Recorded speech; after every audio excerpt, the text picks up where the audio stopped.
Oh, we are live. Welcome to the No Show. My name is Andrea Edwards. And my name is Joe Augustin, and the one other face that should be on right now, who isn't, is Tim Wade. Now, this is a show that is interesting. We hope that the end of this show is not the end of its impact on you, that you walk away from it going like, oh, what they said there, we've got to think about. Oh, there's some new things that we walk away with. So think of it as like this cup, right? Think of it as a cup of inspiration, a dose of critical thinking that hopefully is Yes. contagious as well. We have also a very, very special guest today, and he is someone who is a media professional, a news professional from years and years ago from CNN. He is now a media consultant. He works on radio as well, and he is one of our members in the Asia Professional Speakers Singapore. And we welcome Glenn van Zutphen. Yeah. Hey, I hope I got that. I always feel the pressure as I say the surname, and I knew I just missed it there. Van Zutphen. Here's the thing about that, Joe, and you did not do it wrong. But I will say, so if my ancestors 370 years ago came from Holland, right? And the name of the town in Holland is Zuffen.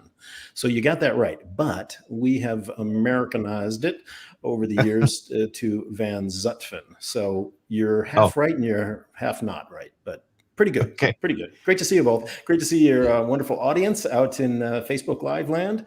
And we got a lot to talk about today, huh? We always do. And we keep trimming it down because we're doing too much and taking too long. And I know that you've got to rush off as well. But really great to have Glenn here. Glenn's one of those people that I really enjoy listening to what he shares on social media. He shares lots of really great thoughts and insights on what's going on in the world. So it's more than just his background in journalism that we wanted him here today. It's also he's keenly interested in what's going on in the world. So, yeah. Do you want to just give a quick introduction, Glenn, and just sort of give people a bit more background around you and what you've done? Well, thanks, Andrew. I've been a news junkie all of my career, so over, I hate to say it, but pushing 30 years. And I over the years, been a reporter, a producer, an anchor for TV, like CNN International, Joe mentioned, CNBC Asia, radio correspondent for ABC News. I have a radio show now on MoneyFM here in Singapore, as you know, and also a print reporter. So I've really done the gamut of it. And all of my career, with the exception of a year or two right after I got out of college, has been overseas. So I've lived in Tokyo, I've lived in Hong Kong, I've lived in Switzerland, and now Singapore for the past 18 years, following international news and reporting on it mostly for an audience back in North America. So that has been my passion over the years. And in more recent years, I've left daily news production to become a communication coach. So we do executive media training, presentation skills, anything that helps people explain to other people what they're doing and how they're doing it. So it could be at the corporate level, it could be individuals, startups, all of that included, which of course is where I met you lovely folks at the Asia Professional Speakers here in Singapore. And it's been a very interesting journey. And I will say that I've always loved living overseas and trying to live a life where we are able to run into and meet and get to know interesting people like yourselves and many of the other folks we know who are doing fascinating things in fascinating ways. And that's what really turns me on. And needless to say, the news environment, not only now, but in the past, let's say 15 or 20 years, has gone through radical change and been very interesting to watch. And I know we're going to talk a little bit more about that today. Yeah, I'm looking forward to talking about it. And if you are looking for a communication coach, because I shared something on LinkedIn just recently, I was at a pretty significant business at one of their events online, and their global heads of business units were speaking, and they were all appalling. And at this point, really appalling. I mean, I was shocked, right?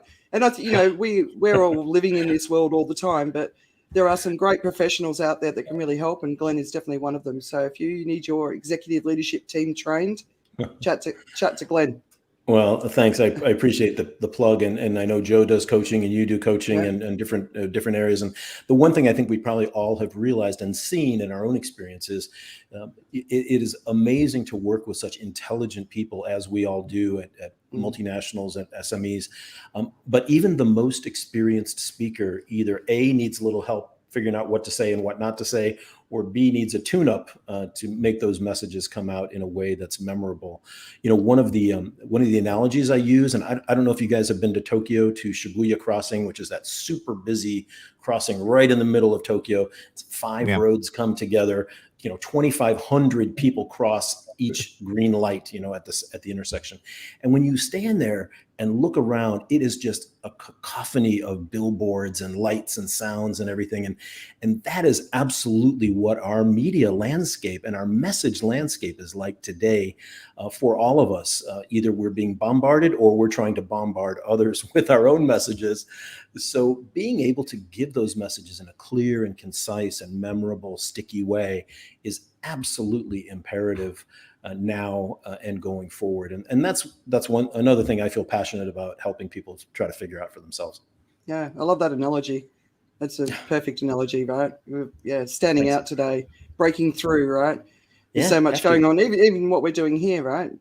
We've got to, indeed, we slowly build an audience. And the other thing is commitment over time. You start something like this, you've got to go for the long haul. So, yeah. All right, Shell. Well, cool. we still have a no-show from Mr. Tim Wade. So should we get stuck into the news that sort of struck a chord this week? Yeah, sure, man. Let's go. Yeah. For me, the week kicked off with a really, really, really fascinating story. I don't know if you guys have read the sort of the full article that was in the BBC. It'll be in my weekend reads, but it's a diplomatic story where Huawei's executive Meng Wanzhou, I hope I'm saying that correctly, was freed by Canada and she went home. And in response, 2 Canadians were freed who'd been accused of espionage charges by China. And that's Michael Spavor and Michael Kovrig. So they're now back home in Canada. But if you actually read through the story, so it was always positioned at not being a tit for tat by China. But then you see this sort of play out. And it just kind of had that real Hollywood spy thriller feel to it. And but also I saw it as a good news story, like China, taking diplomatic steps in the world, which is a positive thing. And we need more of that because there's been so much antagonism between the West and China in recent years. And obviously AUKUS hasn't added to that. If you get a chance to dig into AUKUS more, there's some really deep, thoughtful content coming out around that. Have you guys been paying attention to it? Well, I was just blown away with the idea of Canadian spies. Yeah, well, it's not as we're watching the new James Bond movie come out, right? Those two don't necessarily align. I was watching Johnny English last night. Could be more closer to that. I don't know. It could be. We'll take your secrets, eh? This particular story, though, look, my top line is we don't know what we don't know about what's going on behind the scenes. And to be sure, there is a lot between the U.S. and of course, Canada did this mostly on the behalf of the U.S., right? Because the U.S. was trying to get at her and get at Huawei for perceived influence with the Chinese government and sharing data and secrets and things. So we're never going to know everything that happened behind the scenes here. And likewise, we'll probably never know the terms of what exactly went down to get the Justice Department to release her from the charges that she was facing. I do know that part of the deal, and they've announced various elements of the deal, of course, in the media, but I'm sure there must be much more below the surface. But one of the interesting elements of the deal was that when she's back in China, she cannot recant or retract any of the guilty elements that she confessed to with the U.S. government, right? Because she did confess to certain things. Yeah. And so that's kind of interesting that they built that in, they baked that into her deal, which I thought was fascinating. Oh, the whole Huawei deal, the whole Huawei story that's been evolving over the last sort of decade has been fascinating, full stop. If you haven't looked into it, I definitely recommend it. Moving on to American politics. So Donald Trump said something again that will help lawyers convict him in Georgia. What a surprise. You have to wonder when these convictions will actually happen. But the other news that I've sort of been paying attention to this week is around Trump and Biden. So basically on Tuesday, the generals are speaking in Congress about the disastrous evacuation from Afghanistan. And in this article that was published on Tuesday, they stated that Biden didn't listen to the generals, who had advised him to keep 2,500 troops on the ground. They also accused him of lying. The media did, not the generals. So, of course, the Republicans jumped all over this story. But then the very next day, the same generals stated that the US-Taliban deal, which was signed by Trump, hastened the Afghan collapse, and the Doha deal is central to the challenges they face. So this whole story, you've got the politics and the posturing of this story. I mean, the Republicans started the war, a Democrat ended the war, but how the war was ended was a deal signed by a Republican president. So it's always I always find it a pretty interesting story. Hey, the no-show has arrived. Shall we bring him in or leave him lurking? What do you think? What does a lurking Tim look like? And will he be wearing a wig this time? Oh, no, he's wearing it on his chin. Hi, everybody. Somebody has to be a no-show. Hi, Glenn. Nice to see you. Hey, Tim. Great to see you as well. Yeah. Hi, Andrea, Joe. It does. Hey, man. So anyone else been looking at that one? That story that's coming through from the generals this week in Congress? Yeah, it's pretty interesting. For 20 years, I've been looking at this one. Yeah, $2 trillion. Yeah. Well, look, it's much like the back and forth in the Middle East. Where do you want to start the timeline on this debacle, right? How far back do you want to go? Because one side talks and the other side talks. And, really, you got to go back 20 years if you really want to. But, okay, let's take the last couple of years. Trump made a deal with the Taliban without any elected leaders from the Afghan government last year to withdraw American troops. Now, first stop, that was the dumbest thing ever to do, because you're basically saying the Taliban is going to be the next group in charge and the Afghan government isn't going to matter after they get in power. But he obviously had his reasons for doing that. That'll be worth books and things later on. Now, he gave the artificial deadline of the 21st of May, I think it was, that all the American troops would be out this year, and then he took off and left office and left Biden holding the ball. It's so complicated. Well, to be fair, he wasn't planning to leave. Well, that's true. No, he tried his true. darndest not to. And then, Biden came in, and you guys have heard all the quotes, I'm not going to be the next president to kick this can down the road. We're going to get out. After all this money and this time, it's time that Afghanistan stands on its own. So they were being pressured by the Afghan government, to do certain things and not others, et cetera. So is Biden to blame? Because every general over the past 20 years has said, don't take all the troops out, leave them in, right? And our rearview mirror on this is crystal clear, the way we saw things go down. But at some point, you've got to take the troops out, and everybody agrees that was there was tragedy in the way that it was done. But there was there was never not going to be tragedy, especially when the first guy that left the country is the freaking president of Afghanistan, right? Under cover of day, and nobody knew, not even his cabinet. So when you've got that happening, it wouldn't have mattered, I don't think, when the U.S. would have pulled the troops out. It was always going to be the Taliban was going to march right back in if Afghanistan wasn't going to stand up and for itself. So a bit of a hard line there, I know, and I'm 100% sympathetic to the hundreds of thousands of lives that the U.S. messed up in Afghanistan, either by death and or by injury. But what else can you do? I don't know, and we're all aghast at what happened, but I haven't heard anybody that's had a better plan or one that would have worked in that situation. I don't know what that looks like. I think all wars should start with a shot clock, and basically you have to make all the scores and everything happen within this time, and then after that it's the next move, right?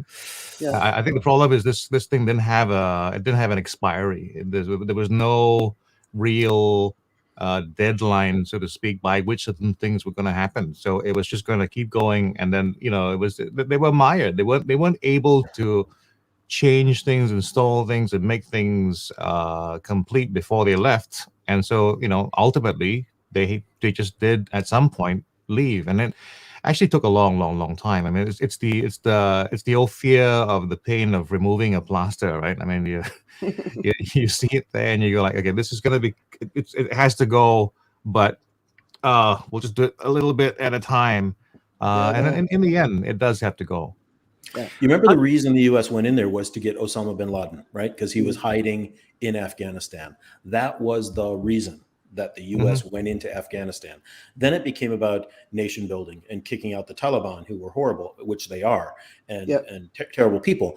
But, those are two very different objectives, right?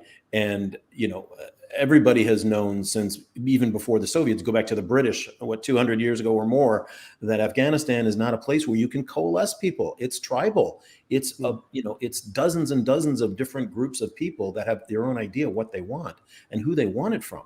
And you cannot build a nation. An external force cannot build a nation from that. Not possible. And the U.S. was told that. I remember I was anchoring CNN International when all this happened. In fact, I did the first network news interview with Hamid Karzai when he went into Kabul, freed Kabul after the American troops were there. And I remember the night we did it. It was amazing, right? And he was so positive about, we're going to build a new Afghanistan and we're going to bring it all together. And it was a 15 or 20 minute interview that I did with him. And sure enough, what happened? He and his family, his brothers stole money like thieves in the night. They turned right back to the corrupt practices that, frankly, every other warlord was doing in that country. His brother ran the drug trade for many years. I mean, he might still be, I'm not sure.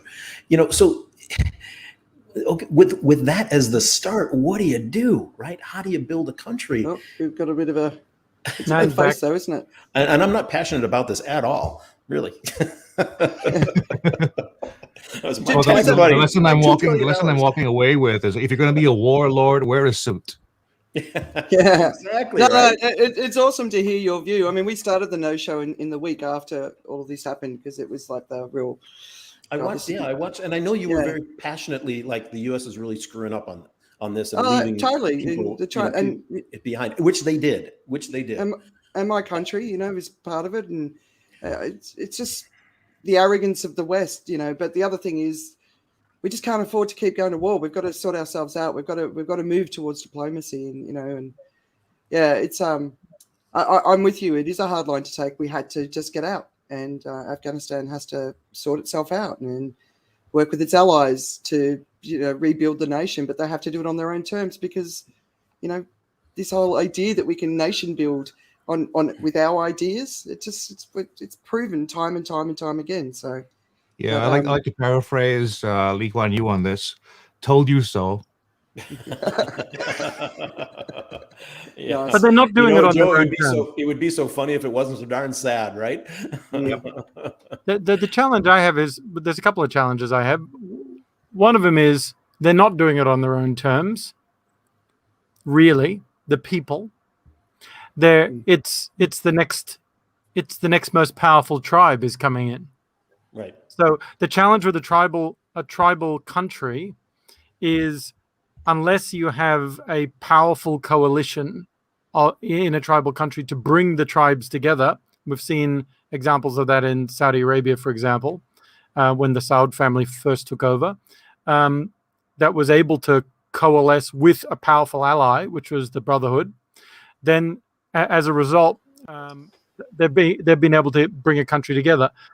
The Africa is full of tribal nations, and what tends to happen is one tribe is robbing the country blind until usually the patriarch comes to some sort of old age or untimely end, and then there's some sort of election that finally gets past all the rotting, and then a new tribe comes in, and they go, now it's our turn to finally get what we deserved, and they start taking, and you're in this endless cycle of corruption, effectively.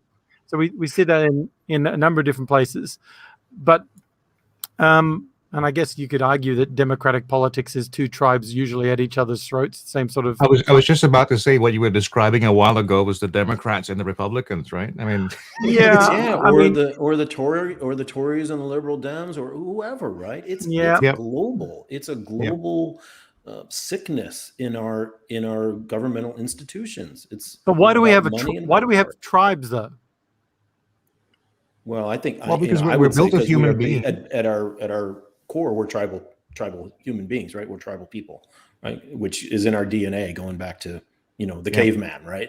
That's my pop psychology view. Anyway. My pop psychology add-on to that would be this is the pop psychology leading the pop psychology, or pop anthropology, probably not pop psychology. Yeah, probably. Mine will be pop psych, but the the whole postmodernistic, pluralistic, almost ideology that is now that we're living in for the last 25 plus years is very tribal, because this is collective truth is, you just decide what you want. There's family, bloodline, tribalism, language based tribalism. We've had geographic tribalism going on over the world for the last several millennia. And so, it is, we're seeing difference all the time. We're seeing us and them all the time. We're seeing it's antagonistic always towards somebody. And if there isn't somebody to be antagonistic against, I'm seeing in the news and everything that we're creating it. And then two countries sort of go at loggerheads over very little. And then that escalates into some sort of standoff. And then you buy submarines. Yeah. Well, so, I think this is really bad acronyms.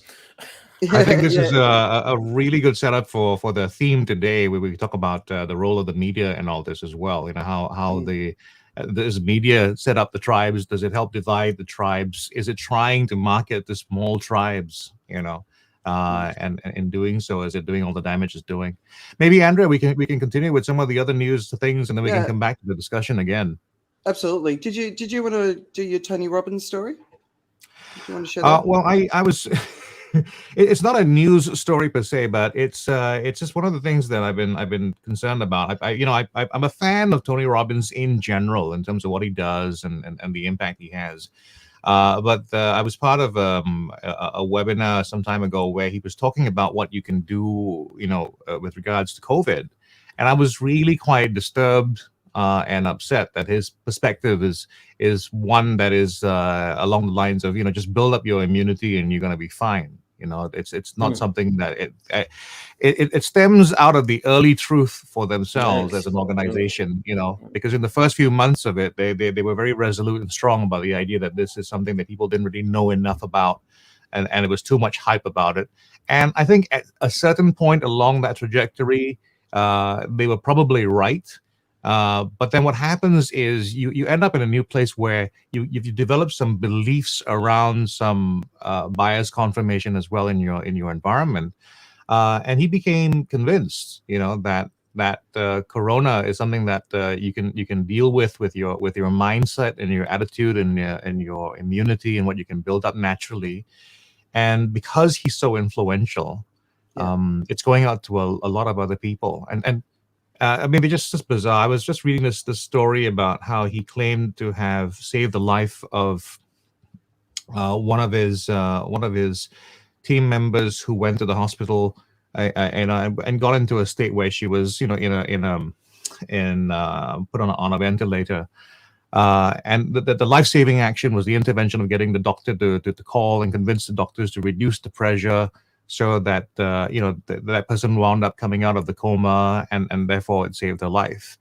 And I thought, in terms of making a strong case about things, it sounds like an incredibly credible thing to do, but the basis of it in science is so tenuous. And he's leading a large group of people who would believe almost anything that he says. just right off the bat, because it's Tony Robbins. So he's a great master in so many areas. But just because someone is great in golf, you shouldn't take financial advice from them sometimes. He is not a medical doctor unless there's some degree out there that we don't know about. But STFU are the four initials that I would say to him. He should not be talking about being a doctor or anything medical. And the other, I think, super important thing, and I don't know if he's acknowledged this or not, I'm not familiar with all of his writings on COVID, but he is exactly part of the elite class of people who have been least affected by COVID-19. It is otherwise people of color, people at the lower end of the economic spectrum who have to go out, who have to be in crowds, who have to go to work every day. He is able to fly in his G7 or G5, whatever he's got. He is able to self-distance at whatever, capability or whatever angle he wants to, he and his probably close friends, and probably a fair number of the people of his devotees, right, that are at the kind of upper end of the economic spectrum. And this is not the most affected group of people when it comes to COVID-19 because of that, right? Yeah. So for him to say, hey, just take your vitamins and do some exercise and you'll be fine. I mean, that is vastly ignoring a reality of what his daily life is like and how different it is from the majority of people that are getting COVID-19. Yeah, you're absolutely so right. And so the next piece is about Asia, and in the New York Times, the title is "How Asia, Once a Vaccination Laggard, is Revving Up Inoculation." So it's a really good news story, finally, for Asia, because these last few months, especially for me being in Thailand, really being on the front line of it. But one of the things that the article points out is that vaccinations has never been a polarizing issue in Asia Pacific. Basically, people can't wait to get the vaccines. And you guys are lucky in Singapore. It was all free and easy and quick. Yeah, For the rest of the region, people are still struggling, right? But the other thing, and this comes up every year in the Edelman Trust Barometer, is most Asians trust their governments to do the right thing. And they are also willing to put aside their individual freedoms for community. And that's something I've always really admired living in the region, that sort of sense of communities. So it's a really good piece. Most people in Asia think the vaccines are the only way out of the pandemic. So that adds to the take up of the vaccines when they're available. But the other thing is most Asian countries, especially in the developing countries, don't have any social safety nets. So if you're a taxi driver and you get COVID, or you just can't work, you don't get paid. So the day workers, right? So the whole region is full of these people. And so they're all sitting there gagging for the vaccines. And then the final thing is that I hadn't quite tuned into this piece of information before. In Asia, because Asia dealt so well with the pandemic at the beginning and locked down hard, we all did it. We're the region that's been in it for the longest, right?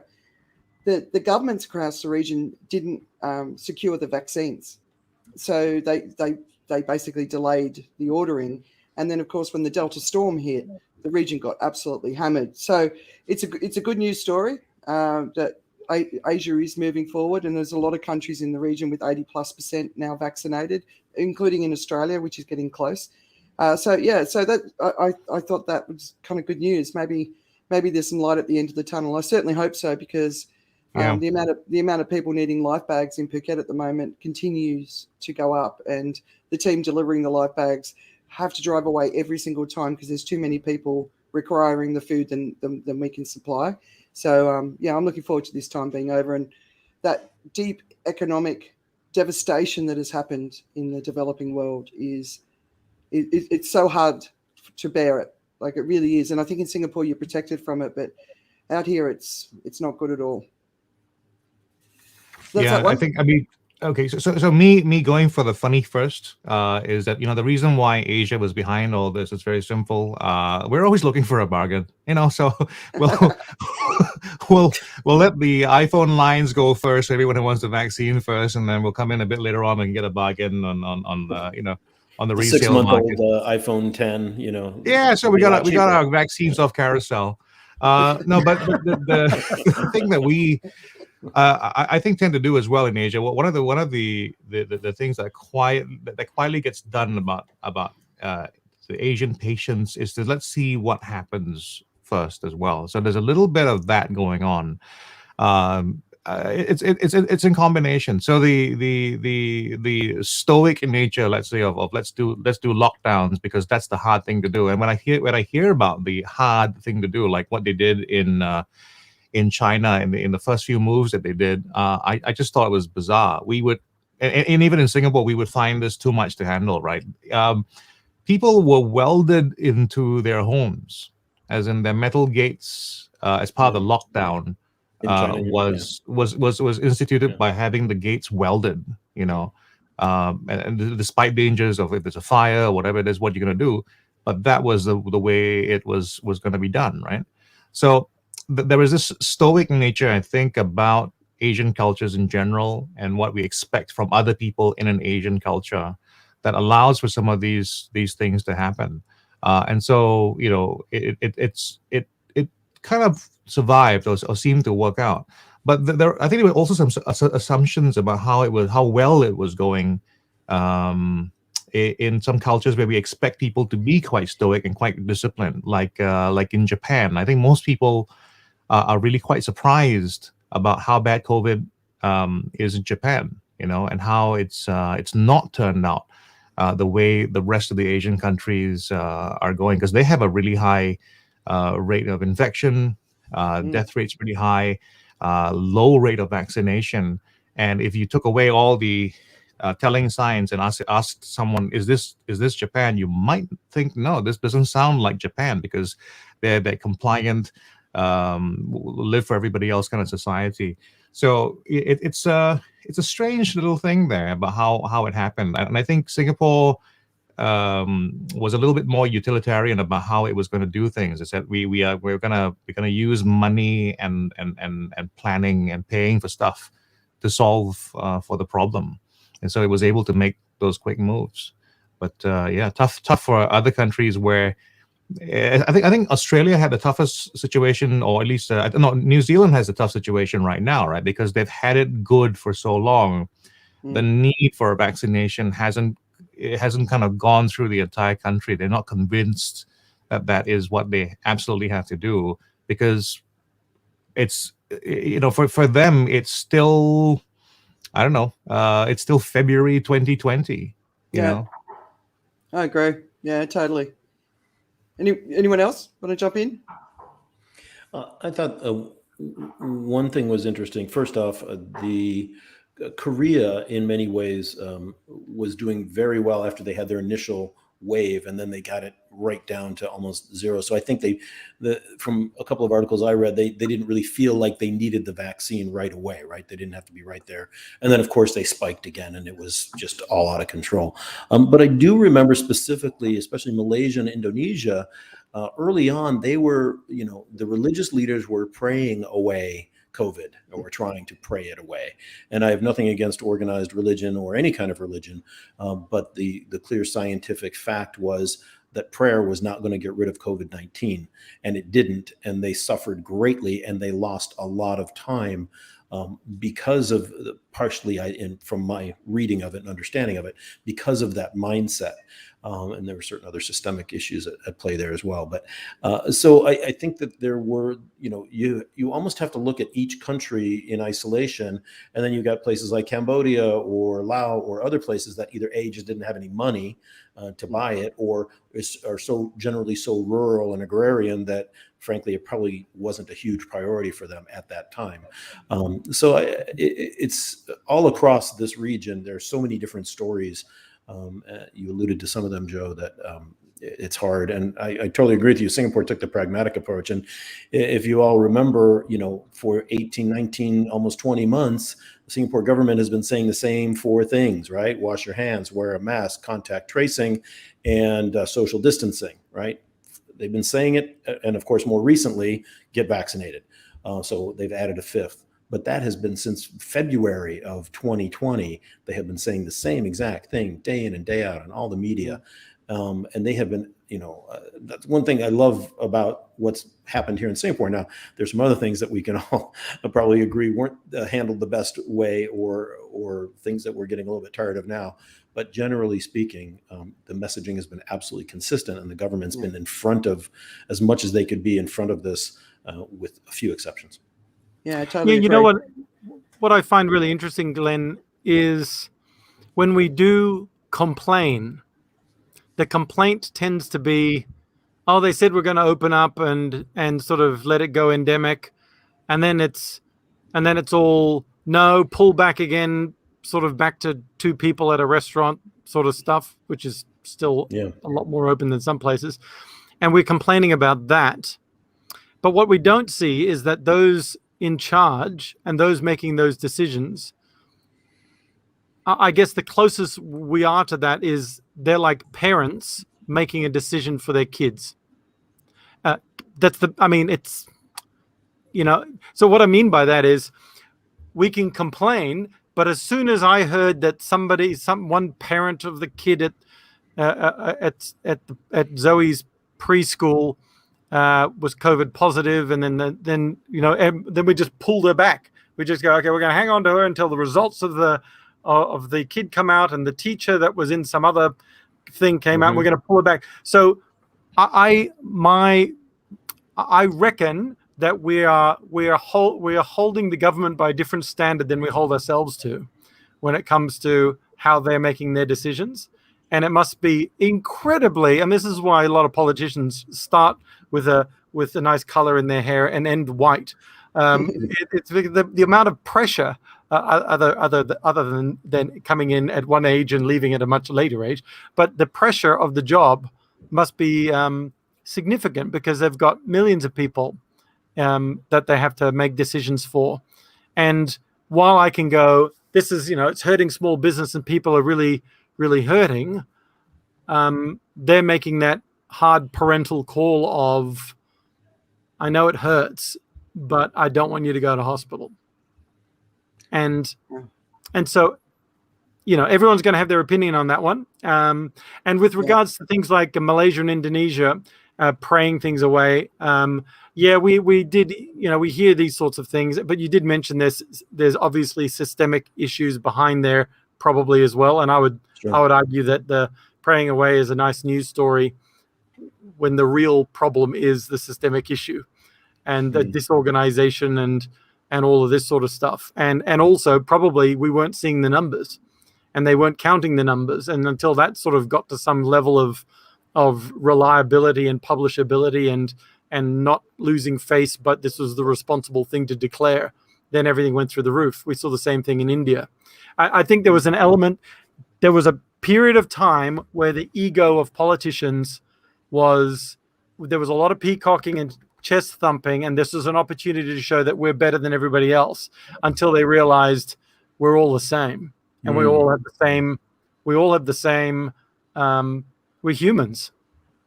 And it should take something like an alien invasion, which this pandemic effectively is. It's something foreign and alien to our bodies, to really unite the world. But it's not going like to. An Independence Day script, huh? Kind of. But instead of a giant metal thing floating above a building, it's microscopic and going in our noses. But what the challenge is. The sad part is, and this is going back into commentary, I'll throw back to you, Andrew, in just a sec. The sad part is this should unite humanity in an incredible way, and it did for a moment. But we're now starting to point the finger again. Yeah. And we keep flipping between blaming and compassion, and it's like, as a species, and misinformation. Don't forget that part in there too. And misinformation, which is probably where the blaming is coming from. Blaming and compassion and misinformation. It's like as a species, human beings are 14-year-olds. We appear to be 14-year-old boys. All right, boys then. Yeah, okay. Oh, you had to throw that in there. Yeah, probably. But as a species, we seem to be like this, and it's frustrating as heck. But anyway, I like that as a species we could be distracted from all our problems by giving out free porn. But says the Singaporean. No, I said the thing that's missing in this whole COVID situation is the color purple. Or let's just choose green. And I'm thinking about the idea of what I saw in I can't remember which Batman movie it was where the Joker I have the power made people smile, and it was all being sent out in makeup and stuff. So all the news people weren't using makeup, and they were avoiding that because what this disease would do, or this contagion would do, was it would make you have that manic Joker smile, and that was the kiss of death. And when I say that what we're missing is that color, I'm borrowing an idea from Neil deGrasse Tyson. The problem with COVID is that it's invisible. As in, it'd be great if in the moment you got COVID or were exposed to COVID, you changed color, and then we could see it. So, like in Batman, you could see someone had caught the smile. Yeah, the problem is the world already has a racism problem. So we don't want to be changing color. So actually, maybe that would unite everybody else. Maybe that would be a good thing. We all turn blue or something. Well, it's tribalism. Tribalism is both the bad thing and the good thing, right? So this study was done. It was actually done with boys in camps, and what they did was they put these. I don't have the reference exactly right now, but they put all these boys in different camps and then tell the different people that they were different camps, and they all formed their own little tribes. And then once you told somebody else about the other camp nearby, they began to form rivalries. And the funny thing was they could break the rivalries down by creating a third sort of rival camp that was trying to do something really dramatic to both these camps, So, tribalism is the problem, but it might be the solution as well if well handled. There was a great movie years ago called Wag the Dog. I don't know if you remember that. Love it. The political movie. It hasn't. I haven't seen it on any of the streaming services, but basically, it's find an external enemy that you want to fight with, and Trump tried to do that with COVID and China, for example. Mexico, Canada, gaslighting, all that, and everywhere. Mexico and the wall everywhere. Exactly. So this is nothing new, and certainly as a political tool, it's definitely nothing new. Sadly. Yeah. It's just pathetic that we still get sucked in by it, right? Speaking of COVID, what sucked in by COVID? Sorry, go ahead. All right, do you want to move on? I was just going to say Australia opening borders. Yeah, November. Yeah, which is you good already news. talked about that. That's cool. No, we haven't. But okay, so moving on to the environment, a new report came out. So children born, and we're all parents, we should all care about this, right? Children born today face living through 7 times more heat waves than their grandparents.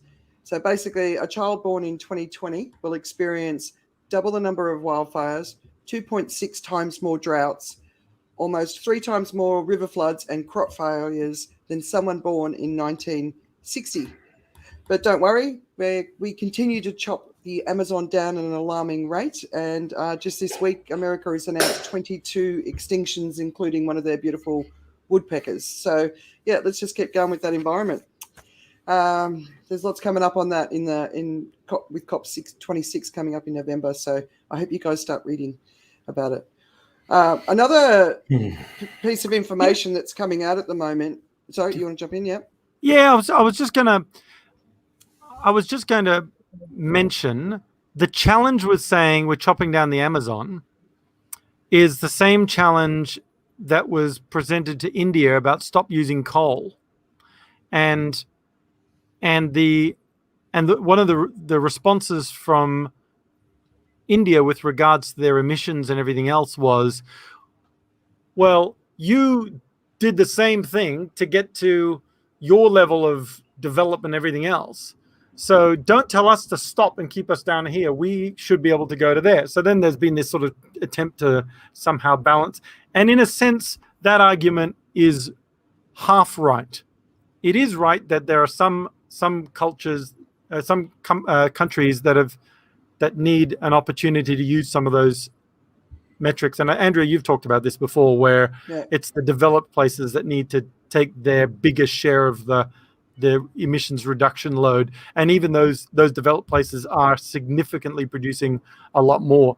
But at the same time, India's been around for a long time, a lot longer than US, as a sort of a proper setup. And And so one of the reasons why they've got the problem, and they'll say, oh, we've got 1.3 billion people or whatever it is because of, mismanagement, cultural, the tribalism that's there, but a lot of countries have gone through that. The way that their government is structured and either doesn't have control. So there's a lot of, so the excuse sounds to make some sense. And the reason why I mentioned it is when we're saying we're still cutting down the Amazon at an alarming rate. Brazil could argue, well, you're still cutting down your own trees. Why are you only pointing at our trees? And I know the Amazon is like the lungs of the earth and everything else. But are we going in and buying up big chunks of the Amazon? I mean, the Swedish billionaire did, but other than that, are we doing that to protect it?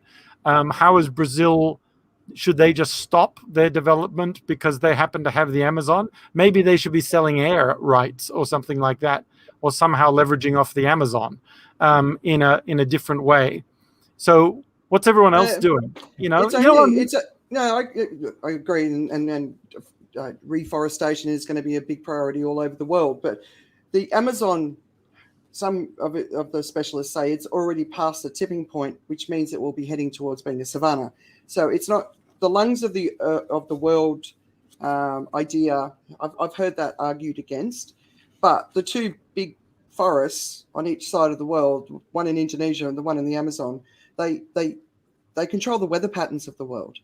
So the deforestation of the Amazon, and when you talk about they deserve to develop, and I mean, this is illegal logging, it's corruption, it's government officials, it's to create more land for cows. We've talked about that before. We need to reduce that because they also produce methane. It's one of the potent emissions. But so to me, it's not, that argument isn't correct. And also, the amount of Indigenous people who are being murdered, the climate activists who are being murdered, so it's basically greed. That is what is chopping down the Amazon, and it's greed at the expense of all life on Earth. So, yeah. and since the pandemic, and obviously at Bolsonaro, it's gone through the roof. And there's, like when you see some of the footage where they're chopping like hundreds and hundreds of football fields, forests down, and all the animals in, the ecosystems that are in there. And it's just, we have to get it under control. But there was another report, which I haven't included. Philanthropy is now generously moving towards climate action. So there's like 5 billion commitment. So for COP26, so it's governments need to put money in, but so do the richest people on Earth, and that's starting to grow now into significant numbers. So India's, I think it's a different thing, and the individual emissions per Indian is like a tenth of an American, but it's just the sheer scale of the country and the population, and that they need to rise, and we need to come down, so we get some sort of middle ground and take things like coal out of the equation. The solutions are there. And you feel the energy in India towards that change. There is an awareness growing there. This issue is just it's so sad to me that I can almost barely think about it, and what we're doing. And I don't know if you guys have surfaced this in your own discussions or your thinking, but there is a certain way of thinking, and it comes down oftentimes along religious lines, that says something to the effect of, God created the earth for man's use, and man should use the earth however he wants to. And that includes using up resources and all of this, right? And this has, over the decades, been one part of the problem, that there has been a religious element to some people's thinking about our stewardship of the earth. Now, on the other side, there are other religious people that say, God created the earth and we should respect it, and it's what part of his creation, as I heard, the animals and humans on it. So it's complex just even from that level. But then you add on, as you mentioned, the greed, corruption, people just having a short-term view of how they can line their own pockets. And I am very much a glass half full person, and I am just not seeing how we're going to get out of this. COP26, they're going to meet in Edinburgh, they're going to, and all this stuff. You know what? it's basically, it's too late for the right fix to happen.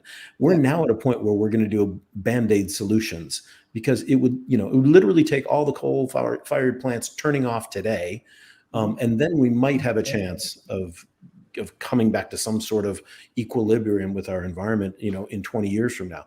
And we know that's not going to happen. So I'm so sad, and I'm so confused, and I don't know, not taking a straw, with your soda is, it's something we can all individually do, but it's just, that's going to mean nothing to the crisis that we are in right now for our kids. And, let's face it, we'll be gone in 30 or 40 years. So, it's somebody else's problem, to be honest with you. But I just don't know what do you do? What do we do? If you're under 60, you are going to experience extreme climate crisis, right? Look, I totally relate to how you're feeling and what you're saying, but I don't feel hopeless. I know that the future is not going to be better. I know we're not going to stop it. We just need to try to make it not as bad as what it's looking like, because it's going to be wars over water, wars over space, countries, climate refugees by the billions, you name it, right? Food refugees, all of it, right? And so, but this idea that as an individual our changes don't matter, I really believe that is actually the core of the opportunity that we have right now. We need billions of us to change the way we live. And we need billions of us to speak up and to demand that change, because as we reduce our impact, we reduce the opportunity for businesses to keep doing what they're doing, because they're not changing fast enough. Coca-Cola thinks plastic bottles are fine. The whole fossil fuel industry is banking on a significant increase in plastic production. And so we've just all got to start to say, no, we've got to change the direction of the future.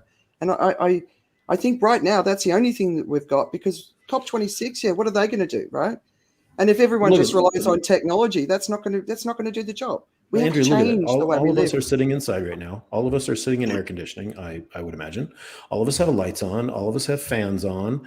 All of us will probably have our air conditioning on tonight when we go to sleep, or most of us will. We're each one of us is absolutely part of the problem. And are we saying, no, you know what? I'm not going to sleep with any aircon or fan tonight. Are any of us doing that? And from here on out, right? And our families aren't going to do it. And that needs to happen with, 5 billion people starting today.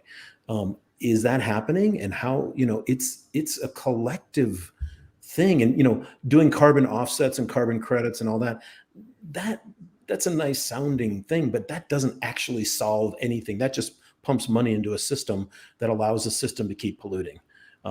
And so what are we talking about here? What are we doing, and how are we going to do it? Because I know I'm not going to not turn on the air conditioning tonight when I go to bed. I just know that. I think the carbon credit system has a chance, because I think the idea there is hit people where they really pay attention, which is in money. I mean, we've replaced values. We've made money the number one value, right? And that's why, I mean, we're saying Amazon by greed, all of this by greed. So and everybody's working 996 again for money, because of a prestige, because of some sort of status, because of ego, because of value, because of however we're defining what we're supposed to be and why we're validated in this world. And so the carbon tax system is a really interesting one, because we're saying there's a form of currency here that's attached to the climate. Unfortunately, it just seems to be a bit of a shifting the problem around, pretending we're doing okay. So it's like fundamentally it's not a cryptocurrency, it's a climate currency, but it's a currency. And so it should have a chance, but at the moment it's in a bit of a smokescreen sort of mess. As Tim and I have had this conversation many times about carbon credits, I've looked at the growth of multiple industries and their projections to 2040, 2050, and all of the growth basically says that we're very close to any of that stuff just doesn't make any sense anymore, because we just say we need to bring it all down. And, it will get to the point where when you offset your flight, it doesn't actually matter, because there's so many more people flying that the emissions are out of control. But let's consider. I was just going to say, sorry, just one last thing, and that is, all of us here on that are watching this or taking part in this today, we are all avid social media users. Mm-hmm. We are all feeding from the data center ecosystem that supports all of our uploads and downloads and shopping and everything else. And we all know that is a massive contributor to global warming gases and heat, right? And use of fossil fuels to run those data centers. Are any of us willing to stop our social media habits, our streaming habits, our whatever habits? Just one extra example of, we are so integrated with using power, physical power, maybe personal power as well. But, how do we get societies, again, billions of people, to change their habits? Now, technology is trying to play a part, and certainly renewables and all of that, but that is not going to solve the problem. There isn't capacity and scale for that, and there won't be for decades to take coal-fired powered plants offline and replace it with solar. It just is not going to happen because of the capacity in the near term, or even in the medium or maybe long term. It's a good start, and it should be done. We should try, but the reality is we have to cut down on our usage of electricity that's powered by fossil fuels. Even if you own an electric car, you plug it in at night, right? Where's that coming from? That's coming from your power plant. That's probably coal or natural gas fired. So mine comes from my treadmill. Well, there you go. And you're svelte and trim and looking good as always. Oh, the problem is it's so hot on the treadmill, I have the aircon on. And a fan. Yeah. You like the breeze blowing through your face. Glenn, I think the issue that you were really raising is, one individual making a change is not going to change a damn thing. So Andrea's point is, that's why we need to keep talking about it, so that many individuals make a change. But actually, and then those individuals take greater influential action, and we lobby business leaders and governments, and we ask them, what are we doing? Because if China can just go, China is a bit of a slightly separate point, and Joe will probably talk about this in a little while. But if they can just go, you know what, we're taking everything offline by the end of September, no more mining, for whatever it is, then the government can make those big decisions that impact all their population. Yeah. And they've done that, not just, not the cryptocurrency bit, but they've done that with coal. China's said, no more to coal. So only outside their borders, which is probably linked to the impending ecocide law that will be sort of with us hopefully soon. Yeah. So in any international crime, environment crime, they're getting ready for it. So to me, that was a signal that ecocide is coming. But let's move on. Speaking of the fast depleting resources, there's only 16 minutes before I know Glenn has to be off somewhere else. Exactly. Yeah. So I'm sorry, I do have to leave in about 15 minutes or something. Your private jet is waiting for you. It is. I just got a new one too. It's a G7. It's beautiful. Did your congregation pay for it? I'd go by myself and just take once around the block, just alone, just because I like to have a little bit of space around me. Yeah, fair enough. All right, I want to just bring up this one, and then we're going to go into the theme for the week. But please, if you're interested in this, and I know Glenn, you will be, the Wall Street Journal is running a series of articles on Facebook, and the information is very, very damning. It's quite a comprehensive investigation, and I think, as we've seen in the past, it won't really change anything. But three headlines to look out for in my weekend reads. One, Facebook says its rules apply to all. Company documents reveal a secret elite that's exempt. That is definitely worth a read.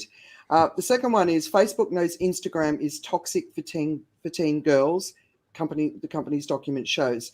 If you have teenage girls, please read this article because suicides, mental health issues, all this sort of stuff is linked to teenage girls using Instagram.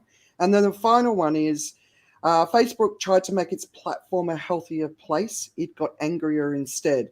So basically, do you remember a couple of years ago, 2018, Facebook changed its whole sort of model where it was moving away from brands to family and friends connections.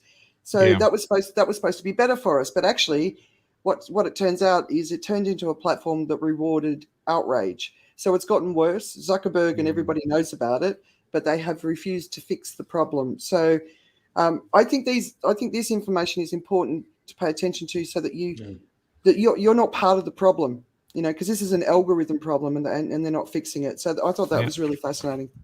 Well, the thing that I take umbrage with in that particular story is the fact that people tend to say they're refusing to fix the problem. And yet I know that part of their teams are psychologists, and they're not just psychologists who are evil by nature. They're trying to do good things as well.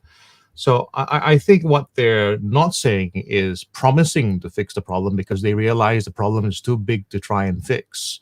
But I have faith that they're trying to fix the problem. No one wants to be remembered ultimately as the technology that killed civilization.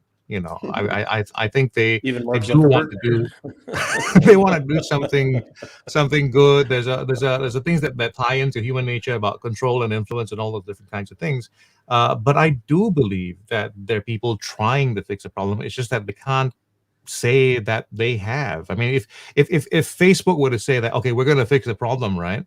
I mean, that itself will cause a whole different problem. So what they have to try to do is kind of drive quietly behind the scenes and try and move the needle. I think I don't think it's I just can't see a situation where Facebook says we're going to fix this problem, and no one says, well, what are you going to do about privacy, about freedom of speech, about all these other things, these other things that are so important as well. I actually think it's an artificial intelligence problem. So they've set it up with these rules to manipulate us, and that intelligence that's designed into the system is out of control. So if they're going to fix it, they've got to actually redesign to take the manipulation out, and then they actually might stand a chance. But then they're going to have to completely transform their business model, because people won't interact in the same way. Because the outrage culture won't be rewarded anymore. So to me, it's like the greatest global example of artificial intelligence and how it can go wrong. Well, I think the actual real problem is most of the users have artificial intelligence. But maybe they should just say, look, you've got 100 outrage credits per week, and once you've used them, you can't be outraged by anything anymore. So save them up, or maybe a month. That'd be better, so that you have to really think about how you can use it. And you have to buy offsets. You have to buy offsets to try and to be more outrageous. There'll be an outrage economy. There'll be a whole sub economy happening there. Oh yeah, the outrage currency. That'll be interesting. And that'll be on you, Tim Wade. That will be on you. Yeah, we can call them Wades. Wades. I'll take 2 Wades, please. Yeah, 2 Wades. I'm outraged by this. But the other thing was, of course, when your credits get updated on the 1st of every month, everyone will be outraged for about 4 days, and then we'll have Christmas for the next 3.5 weeks of a month.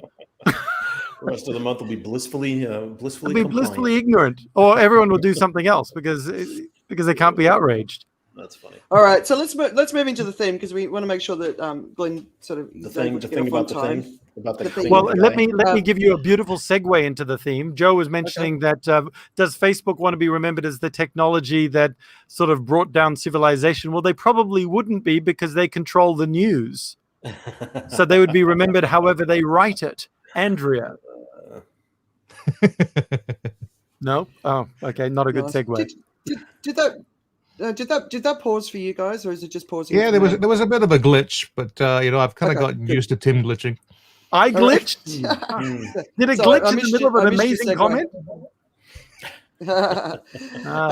Okay, so media dominance, and we wanted to talk about why, and we've been talking about it on and off for since we started this, but I really wanted to. It's a great opportunity with Glenn here, and talking about how media dominance really does harm us all. And I know a lot of people have got sort of negative attitudes towards journalists, but we need the media. We need a fair and democratic media. It's a critical pillar of society.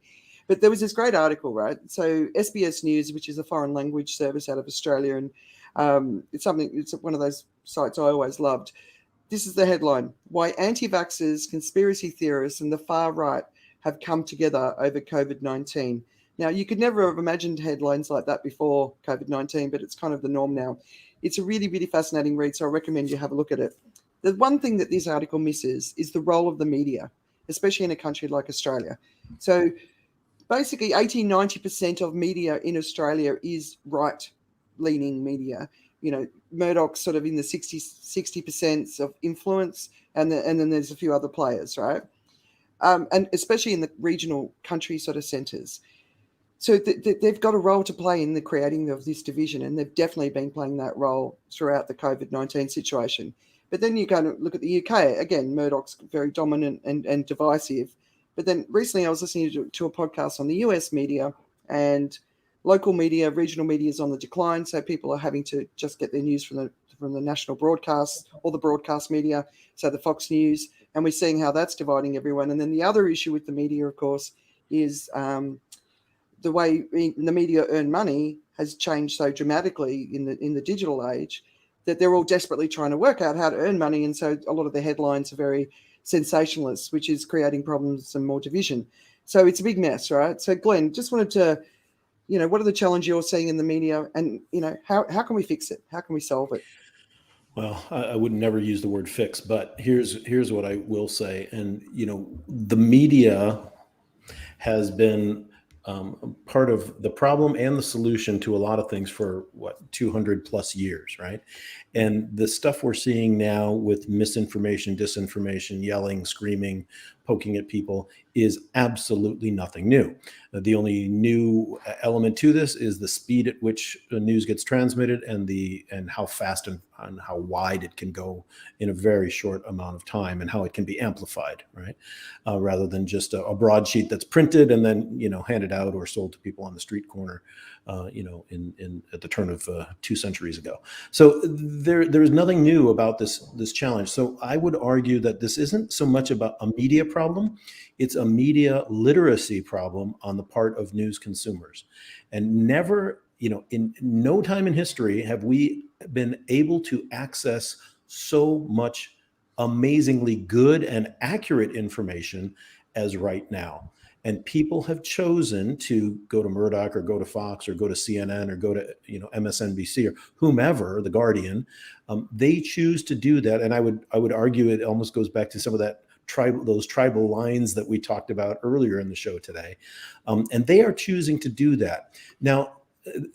If they took even just a moment to look for other alternate voices or sources of opinion, that would be an awesome start. Even for 25 years, I've argued that, you should, as a news consumer, and this was back in the day when we just had newspapers, right, and TV, we didn't have internet. But if you purposefully chose, 3 or 4 different sources for the same story, call it COVID, today, and you read 4 different sources, you would probably somewhere in the middle of all that find what we could broadly call the truth, and left, right, center, whatever it was. And this, I think, is a problem of media literacy with people. And I don't blame, honestly, I don't blame Murdoch. I don't blame Fox. I don't blame anybody, because they're doing what everyone's always done in the news business, which is try to get eyeballs or ears or whatever part of the body is accessing their news. They're just doing what they do. I blame people. It could be, for your bird cage, so it might be bums as well. I blame people that aren't taking it upon themselves to educate themselves and to find different sources of media. You can never legislate Murdoch to be more reasonable or Fox to be more reasonable. It just cannot happen, right? Unless you want to go to an authoritarian style of existence with your media, which I don't think any of us do. So I guess that's my opening thought on that, Andrea. Yeah, I do think, one, they should be legislating percentage of ownership and percentage of influence. So in Australia, it's out of balance, right? So the people who are on the left don't really feel they have a voice. But the other thing is, I think there's a business problem. And that's the bigger issue that we're sort of facing now. I totally agree with you on media literacy, and that's why I do my weekend reads. It's multiple publications, so people get different points of view, and you shouldn't just watch one thing or read one thing. You should watch, and you should watch anything that's in opposition to what you believe, just to hear what that point of view is, and maybe you might even see some truth in it. But I think there's a business model problem, and that's what the whole media industry has been trying to overcome in these last 2 decades. So the big ones like New York Times are inundated with subscriptions, but the smaller ones are going out of business because there's no way for them to compete unless they become more extreme in the information that they're sharing. So I think there is a problem. Many of these small local, for example, newspapers, community newspapers are gobbled up by the large conglomerates, which may represent one point of view or another, for better or for worse. So then you've got that further thing. There's been a lot of talk over decades of having a newspaper, a media, not just newspaper, but media trust type scenario like you'd have with the BBC, right? Funded by taxpayers, but there's no commercial advertising. And so you free up that commercial imperative. But look, just look at the case of the BBC. People are constantly pissed off at the BBC and that their tax money is going to fund people that are in favor of it or against it. So there are challenges with that model as well. And believe me, lots of people in the news industry are exploring these issues every day, trying to get to how can we get to a better, more pure, more equal or fair media. And lots of very smart people are trying a lot of different things. It is just a really hard problem to solve. Yeah. So in the meantime, don't buy into the outrage culture. Read different sources. Like we've got to take some responsibility too, right? Yeah. Yeah. We just had World News Day this past week on Tuesday, and some nearly 500 organizations participated. It's kind of sponsored by the World Editors Forum, it's called, which is a conglomeration of different organizations, and the Canadian Journalism Foundation. And they are, dedicated to supporting journalists and audiences to try to use facts and understanding to bring about real story. One of the other challenges, as we know, is people they've said we're in the post-fact world, right? I think one of Trump's many spokespeople said that. It's like, hey, you just make up your own fact, you make up your own reality, and that's what reality is.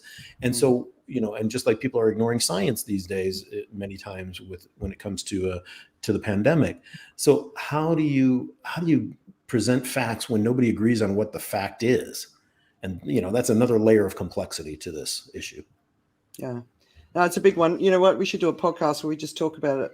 It's a good one. And you know what? I got a number of really smart people that I would offer to have you have on the show, because there's lots of really smart people trying to figure this out. Instead of us, Joe.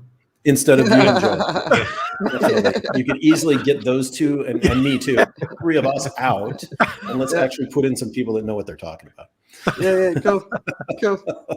All right, so Glenn, I know you need to drop off at some point, but I do. We'll just keep going. I got a couple more minutes, but I can hang with you for a couple minutes. So the final one, this can be the quirky one. It can also be serious, but what else is grabbing everyone's attention? Anything else that sort of stood out for you this week? Well, I like the tweet that I caught from Neil deGrasse Tyson. It was something he shared on a podcast. I was catching up with a podcast from some time ago, but he was talking about this idea of COVID and the mask mandates and having it be in some states, and some states didn't want to have it and whatever. And he said, like, having a COVID mask mandate in some states and not others is like having a peeing section in the swimming pool. Well, it was like smoking on airplanes. Remember back in the day where there was a smoking section, non-smoking. It's just like. So I lived in Tokyo in the late 1980s, and I would take a 747 back to the US, for holiday or whatever. And I would invariably get, it was 3 seats, 5 seats in the middle, and 3 seats. In a 747 or a DC-10, and I would invariably get the middle seat in the middle of the 5, right? And I would get row 38, and row 39 is where smoking started, right?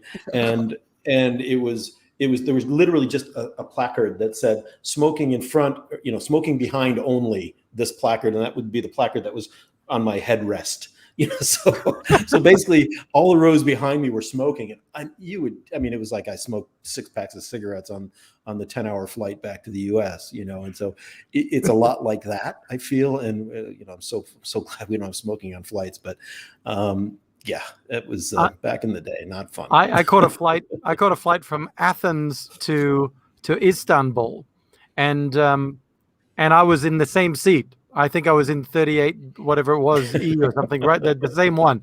And yeah, I thought the plane was on fire.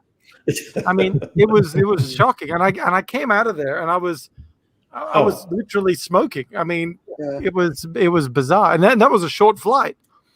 Also, my seat didn't work, and the one next to me, I think, had fallen out of the plane already. It was the whole thing was just a horrendous experience. Glad you made it back safely. Yeah. It's a good progress. When I used to work for an aerospace company, and one of the divisions used to maintain aircraft. And if you've ever seen, in those days, you see the inside of the aircraft gets pulled out, and you can see where all the tar from the smoke goes in. Yeah. Oh, it's not a pretty sight. What else is capturing attention? Anything? I thought that's why they put the masks in. That would have been good for them to drop down. I saw an article, Andrea, about. Did you see about the Nazi? The Nazi trial. There was an old lady. She's 96 years old, and she fled. So she had been the secretary in a camp when she was a teenager in World War II, and apparently 10,000 people had died during her time as the secretary of the camp. So she was being put on trial. And the whole article was that she had fled her trial at 96 years old, and I was like, I found that interesting because there's another trial on in a few days' time of a 100-year-old guy. So they're running out of time to try them because obviously everybody's dying. But then I read on, and her fleeing was she left her retirement home and took a taxi to the subway. And then there was some confusion as to where she was because she didn't turn up to the trial. But how fast could she run? I mean, really? Couldn't they catch her? They did get her, but she'd even written a note to the court prior to that saying she was going to boycott the trial.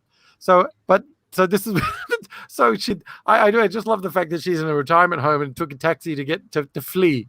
But then the prosecution had said, well, if she's capable enough to flee, she's capable enough to do time in jail, which was sort of the upshot of it all. Not too much. So so it's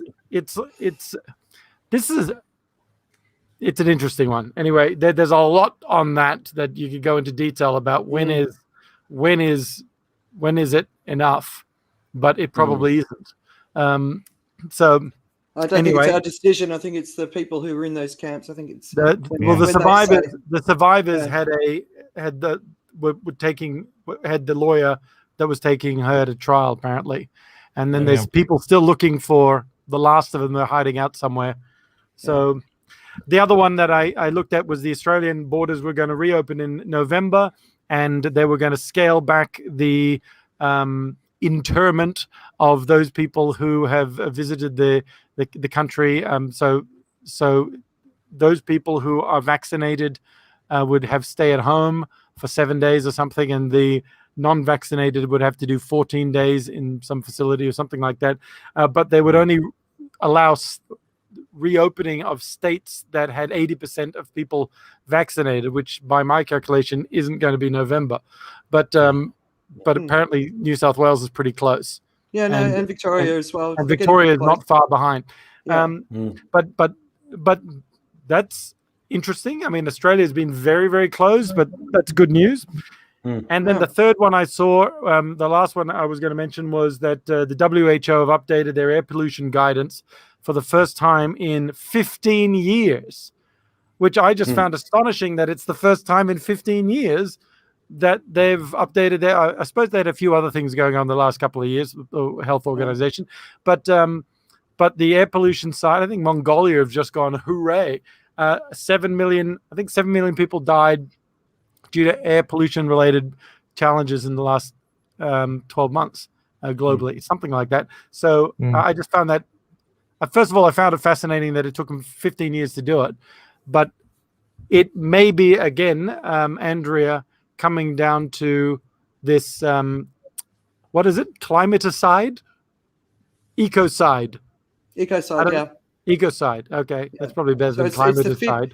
It's the 5th international law against humanity once it gets approved. So, it's pretty interesting. But then a couple of weeks ago, I shared an article that 90% of the population on Earth live in pollution that is unhealthy for our survival. 90%. Yeah. Unreal. So I'm hoping I'm doing all right here. I'm surrounded by green, so I hope so. The 10% are at the top of the tower. Yeah, another piece of news that's really fascinating to me is the whole post-Brexit mess. Have you guys been paying attention? Fuel shortages, empty shelves in the supermarket, Hoarding. Christmases on the chopping block. What a shock. Exactly. What a shock. And they're trying to get lorry drivers in from Europe to drive these trucks because the former lorry drivers in the UK, they basically said, we're not going to drive them because the conditions are so bad. They're not even willing to go back and get the jobs that are now available. So, So now they're bringing in the imported labor that was part of the Brexit argument in the first place. Nice. Beautiful. Yeah. All right. I've got a quick one for you before I go. It is a good news story. How many times have you opened your refrigerator and your kids have just drunk the last bit of, let's say, milk or whatever? You're looking for your milk in the breakfast and it's gone. Well, this is what happened to a dad in the U.S. last weekend. Saturday morning, he goes to get his bowl of cereal and the milk's gone. The kids finished it right before him. So he heads off to the Quickie Mart, the local corner store, to buy a gallon of milk because they buy gallons, not liters, in the U.S. state of North Carolina. And while he's there, he buys a $10 scratch-off lottery ticket. And wouldn't you know it, he got lucky. So how much do you think he won? 12. Not $12. 10 million. Yeah, $200,000. Oh, I was going to say he won a dairy farm. Nice. Good for him.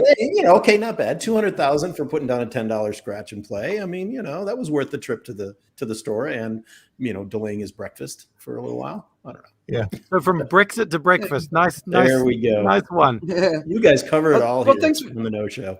Yeah. There's so much left, but hopefully people will check into the weekend reads and just really. We need people to be paying attention, Yeah. Hey, on that So note, we'll just backtrack to fleeing. We'll backtrack to fleeing right now and let Glenn flee. Yes, he needs to flee. You want to leave your retirement home and take a taxi and then the subway, apparently, is the way to do it. Yeah. Andrea, would you mind putting my LinkedIn tag on the show, whatever comments? And if anybody wants to connect on LinkedIn, I'd be happy to connect with them. I put it into the private chat, so you can just copy and paste it from there if you don't mind. And great to see you all. Thanks for having me on. Really been a lot of fun, and congratulations on the show. And I hope to. Thanks, Glenn. I hope you'll come back again. That's where do I find Absolutely. it? Yeah, Tim, will you be on time next time, Tim, if I come on again? No. I got to give you more airspace. That's why I deliberately wait. So thanks, Glenn. It's been real privilege and pleasure to hear you chatting away about some of the stuff and your experience in Afghanistan or chatting with people about Afghanistan. That's amazing. So it's been great.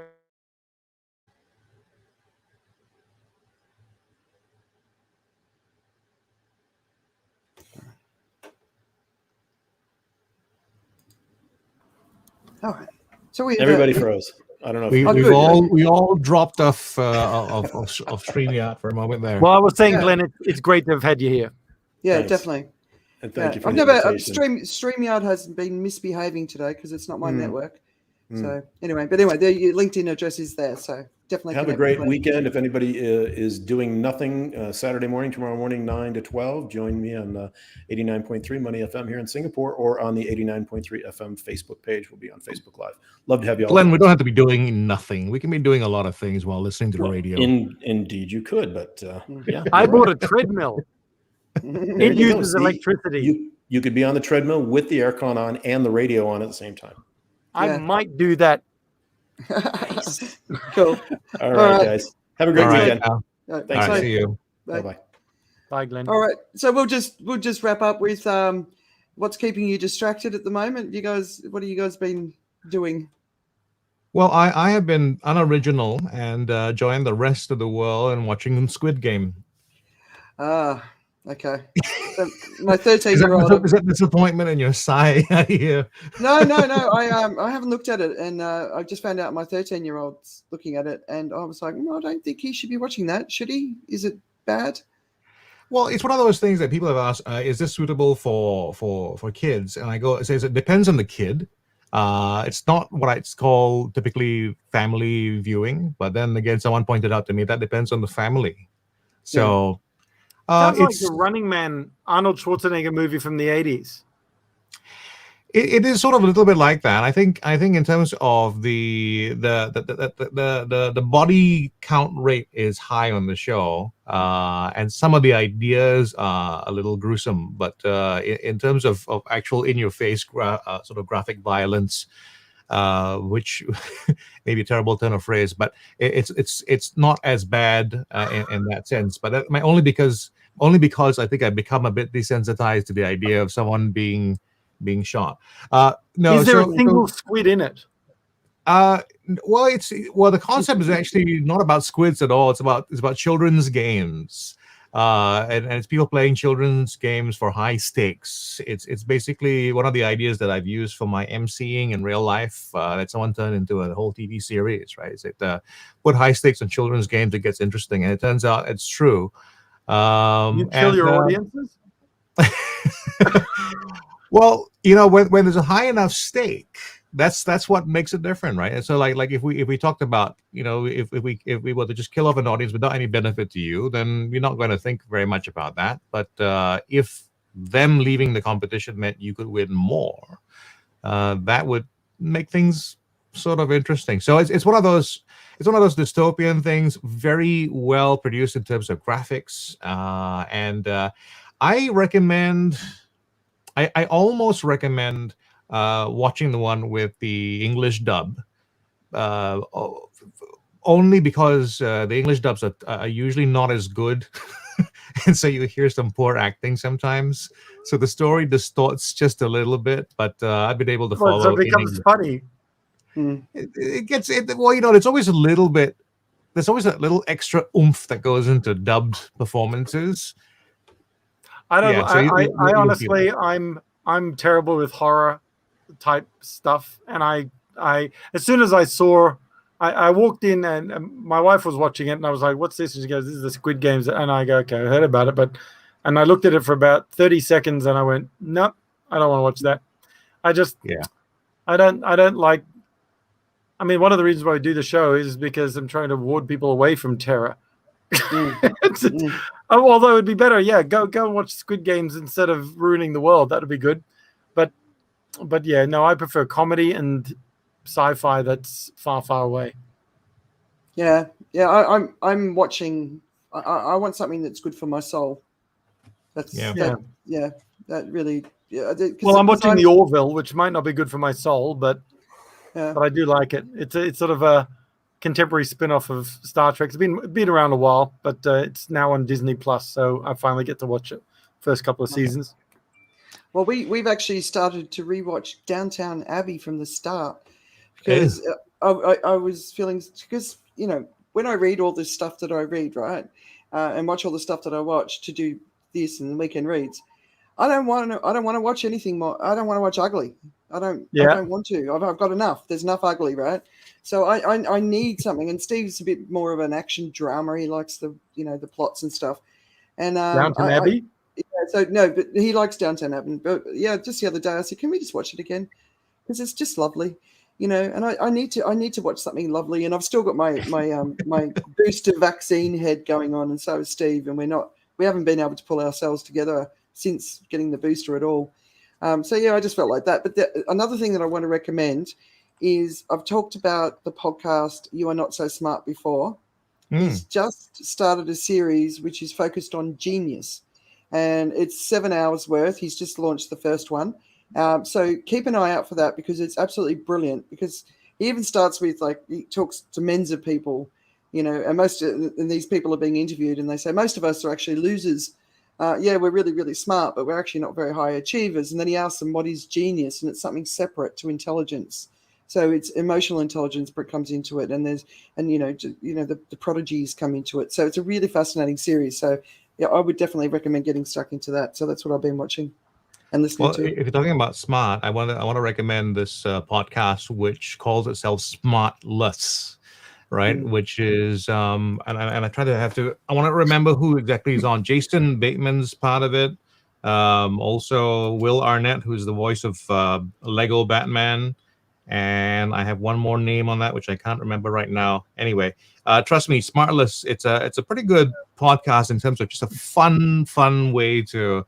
A group of people who have great comedic timing and who are listening to each other and sort of bouncing off each other. The third name is Sean Hayes.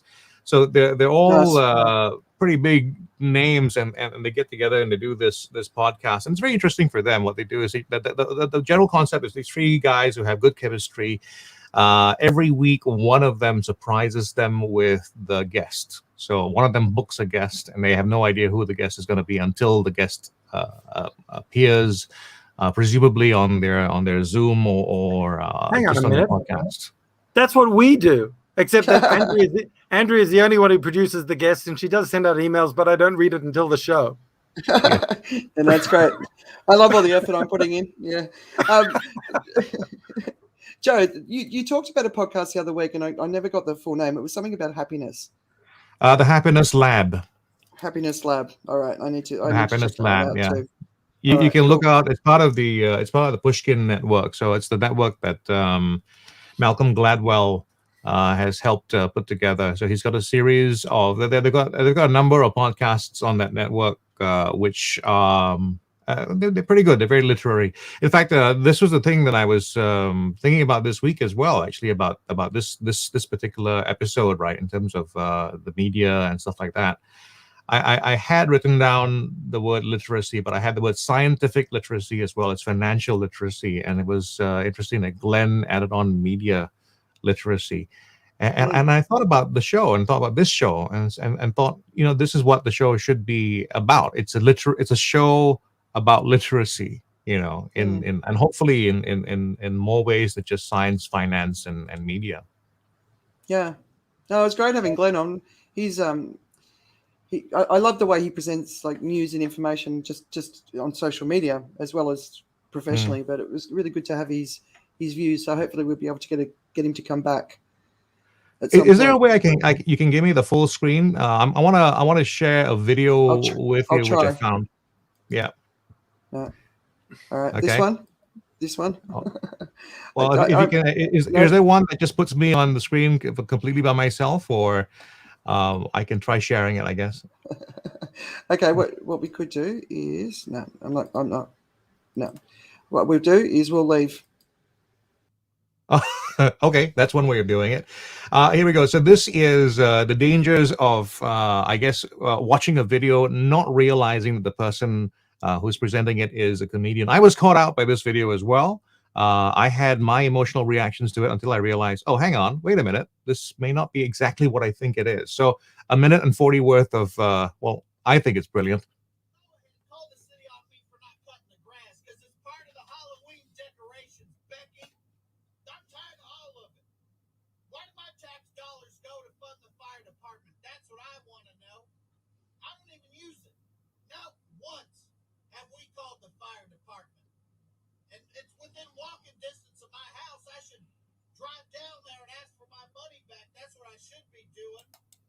Because it's my right as an American to have my house burned down if I want to.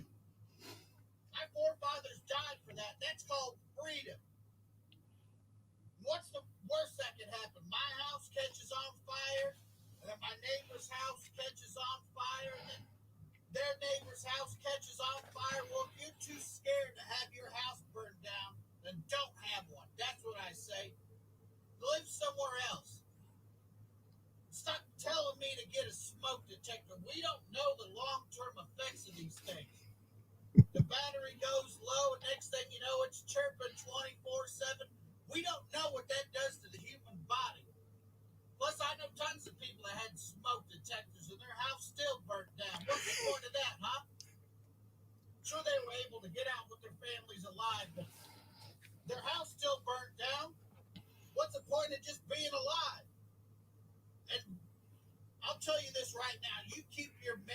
off my house. I'm not getting a smoke detector. That's a guy called Brent Terhune. Everybody come back in on the screen. But yeah, it's just so much fun to see the reactions online. The worst thing about this for me was seeing how it managed to bring out the worst in the good people, as in people who usually come out on the good side, talking about common sense things and in support of things and all that. And they got trolled in a sense. But yeah, funny guy, Brent Terhune, and he's got a brilliant way of naming himself on Twitter. He changes his name every time he's got a news show. So he's currently called Brent Terhune in some place October 1st. All right, cool. All right, I'll look out for it. Yeah, it's amazing how people can get sucked in. We need more comedy. All right, so let's wrap it up. Thanks, guys. Thanks for coming along. I upload this onto my podcast on Common Carriage, so if you want to listen to the audio version, it's there. We might have a couple of breaks in the recording this week. If you want to come and join us as a guest, you don't have to be an expert on anything, just someone who likes to have a conversation about what's going on in the world. We'd reach out to any three of us. We'd love to have you here. We've got a couple more guests coming up. We're going to do, I think, Lavinia's next week. So we're going to talk about equality and what's happened since the pandemic began. So I'm looking. By the way, since we're on, Tony Robinson's people have come back to me and they just canceled the booking. So I'm afraid it's not happening. Oh well. More important. That's okay. I can shout, "Make your move," and stand up and jump. Make your move. Yeah. Nice. All right, guys. So thanks for joining us on the No Show, and we'll see you next week. All right. See ya.